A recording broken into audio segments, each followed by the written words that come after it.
Assalamualaikum warahmatullahi wabarakatuh. Perkenalan saya Farhan dengan NIM C0D02403. Di sini saya akan mempresentasikan hasil PPT saya.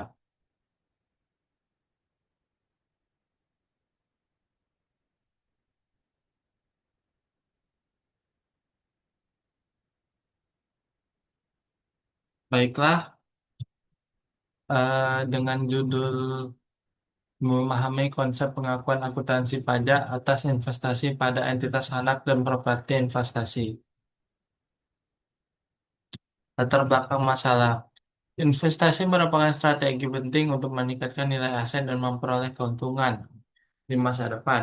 Jenis investasi meliputi entitas anak, entitas asosiasi, dan properti investasi yang masing-masing memiliki perlakuan akuntansi dan pajak berbeda. Pemahaman konsep ini penting untuk pelaporan keuangan dan pajak yang akurat. Rumusan masalah.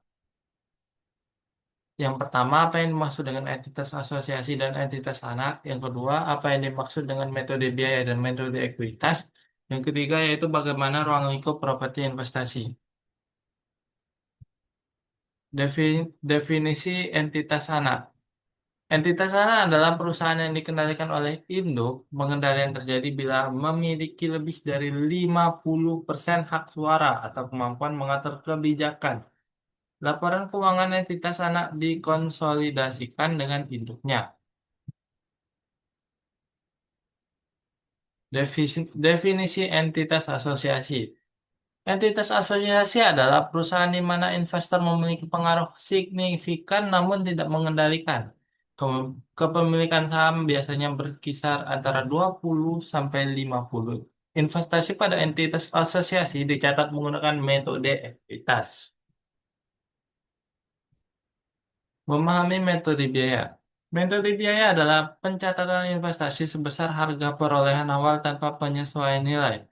Pendapatan investasi diakui hanya saat menerima dividen dari perusahaan investasi, tidak mempengaruhi nilai investasi yang tercatat.